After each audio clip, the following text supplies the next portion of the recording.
Representative Thomas Massie just asked FBI Director Kash Patel a simple question.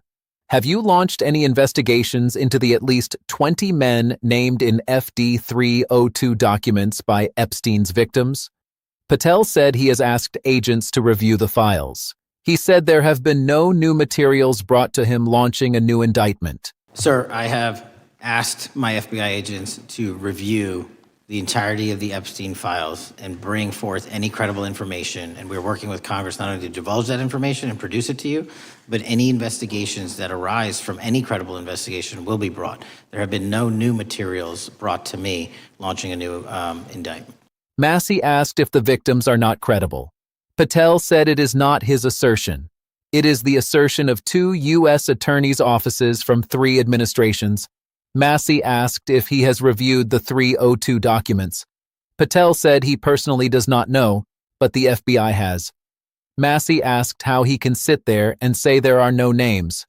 If I personally know, but the FBI has. So how can you sit here and in front of the Senate and say there are no names? Patel said they are not in the practice of releasing victims' names. Massie asked if he will meet with victims. Patel said the FBI will meet with anyone who has credible information. Massie asked if he will personally meet with them. Patel said the professionals handling the cases will. Massie submitted emails from victims trying to get their own FBI files. The victims are still waiting. Let's watch. The gentleman from Kentucky is recognized for 5 minutes. Thank you, Mr. Chairman. Director Patel, I watched some of your Senate hearing yesterday when Senator Kennedy asked you, you've seen most of the files, who, if anyone, did Epstein traffic these women to besides himself? You replied, according to the transcript, there is no credible information that he trafficked them to anyone else. You also said somewhere in the hearing and here today that the problem is that the case files are constrained by limited search warrants from 2006 to 2007 and that the non-prosecution agreement hamstrung future investigations. Those constraints only apply to Southern District of Florida. They do not apply to Southern District of New York, the location of the 2019 sex trafficking indictment, which produced many things, including a series of FD 302 documents.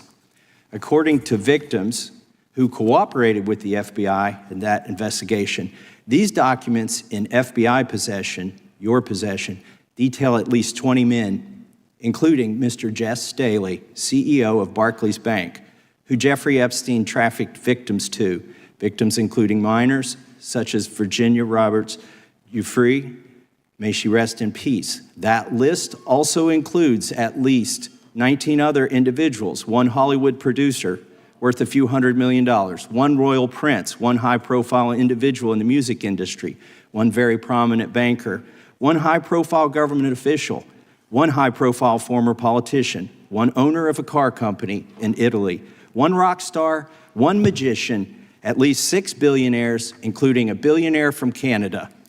We know these people exist in the FBI files, the files that you control. I don't know exactly who they are, but the FBI does. Have you launched any investigations into any of these people, and have you seen these 302 documents? Sir, I have asked my FBI agents to review the entirety of the Epstein files and bring forth any credible information. And we're working with Congress not only to divulge that information and produce it to you, but any investigations that arise from any credible investigation will be brought. There have been no new materials brought to me launching a new indictment. So is the loophole here, or is it your assertion that these victims aren't credible, that the 302s maybe didn't produce credible statements that rise to a probable cause? It's not my assertion, sir. It's the assertion of 2 different United States attorneys' offices from 3 separate administrations who investigated those same materials in lifetime. Are the 302 documents in the FBI's possession? They reviewed all that, yes, sir. And so have you reviewed those 302 documents where the victims name the people who victimized them? If I personally know, but the FBI has. So how can you sit here and in front of the Senate and say there are no names? I said I named one today. I said we are not in the practice at the Department of Justice FBI of releasing victims' names.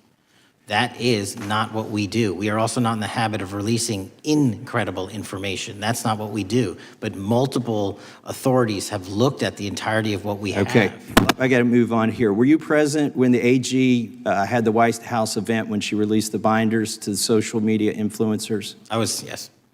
So if you're willing to meet with social media influencers who stood to benefit from the sensational and sad stories of these victims, will you meet with the victims as well? The FBI will meet with anyone who has new information. Will you personally meet with them? The FBI and the professionals who are handling the cases will. Were you instructed that it was important to release the documents to the Oversight Committee on the day of my introduction of the discharge petition to release these files? I don't know what day that was, so no. Well, they were released that day, and there were victims' names who weren't redacted because they were in such a rush, and the victims are not happy about that. Gentleman from Kentucky is recognized for unanimous consent. Mr. Chairman, I ask unanimous consent to submit two sets of documents. The first is a series of emails from the victims of Jeffrey Epstein. They are making FOIA requests to get their own FBI files and not having any success. So I want to bring attention to that by submitting that to the record. Representative Thomas Massie just delivered a masterclass in how to hold the FBI director accountable for the Epstein files. He did not come with a speech. He came with questions. He came with specific allegations. He came with the names of victims. And he left no doubt about the answer. The exchange between Massie and Patel was not just a routine oversight hearing. It was a confrontation about the fundamental question of whether the FBI is protecting victims or protecting the powerful. It was about whether the FBI will investigate the wealthy and connected men who participated in Epstein's trafficking ring, or whether it will continue to look the other way. Massie began by laying out the facts. He said Patel told Senator Kennedy that there is no credible information that Epstein trafficked victims to anyone else. He said Patel blamed limited search warrants and the non-prosecution agreement. Massie pointed out that those constraints only apply to the Southern District of Florida. They do not apply to the Southern District of New York, where the 2019 sex trafficking indictment was filed. That indictment produced FD 302 documents. According to victims, those documents detail at least 20 men, including Jess Staley, a CEO of Barclays Bank, who Epstein trafficked victims to. The list includes a Hollywood producer, a royal prince, a music industry figure, a prominent banker, a government official, a former politician, an Italian car company owner, a rock star, a magician, and at least 6 billionaires, including one from Canada.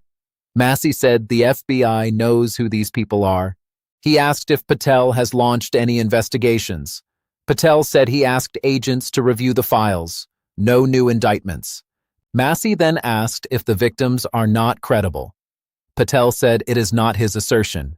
He said it is the assertion of 2 U.S. attorneys' offices from 3 administrations. He said they reviewed the materials and found nothing. Massie asked if he has reviewed the 302 documents. Patel said he personally does not know, but the FBI has. Massie asked how he can sit there and say there are no names. Patel said they are not in the practice of releasing victims' names.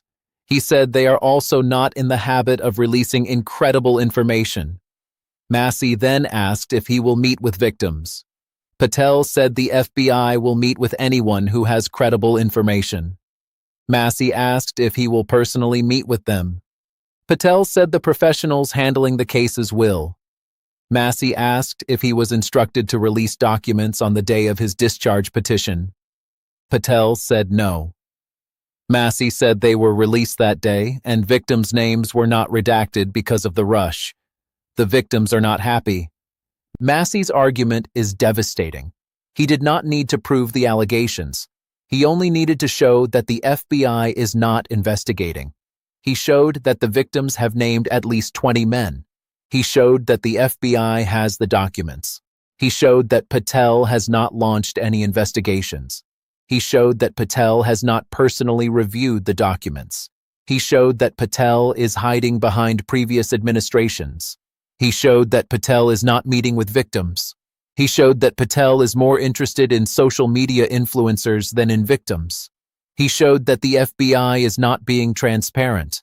He showed that the victims are still waiting. The list of perpetrators is not just a rumor. It is documented in FBI files. The victims have provided sworn statements. They have named names. They have cooperated with investigators. And the FBI has done nothing.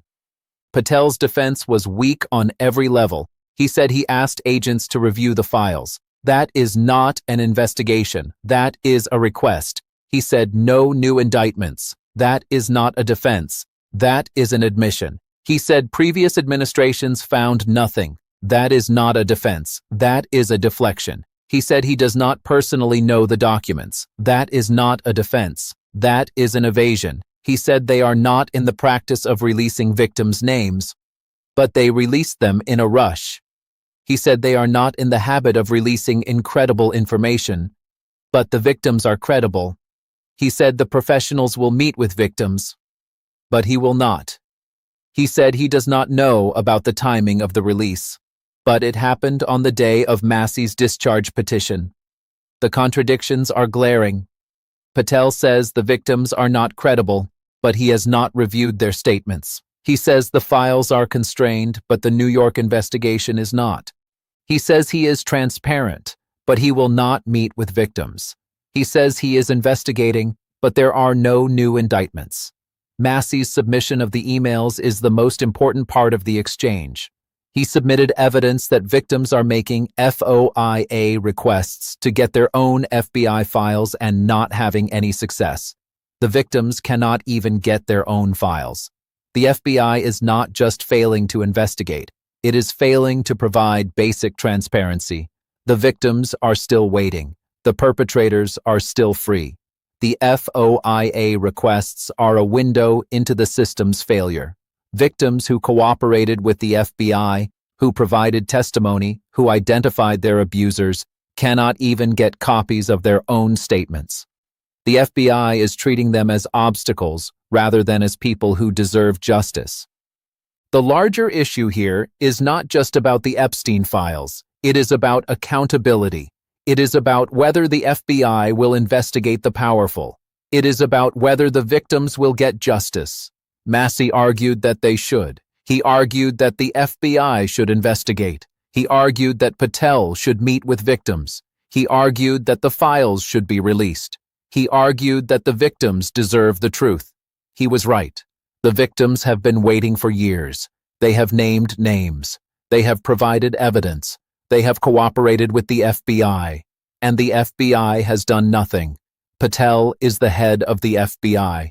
He is responsible. He is not doing his job. The hearing ended without Patel offering a meaningful response. He sat there. He listened. He deflected. He said he asked agents to review the files. He said no new indictments. He said previous administrations found nothing. He said he does not personally know. He said the professionals will meet with victims. He said he does not know about the timing. He did not answer the question. He did not say he would investigate. He did not say he would meet with victims. He did not say he would release the files. He said nothing. Massie had done his job. He had held him accountable. He had exposed the contradictions, and he had made it clear that the American people deserve better. The question now is whether the committee will act. The victims are still waiting. The perpetrators are still free. And the FBI is still not investigating.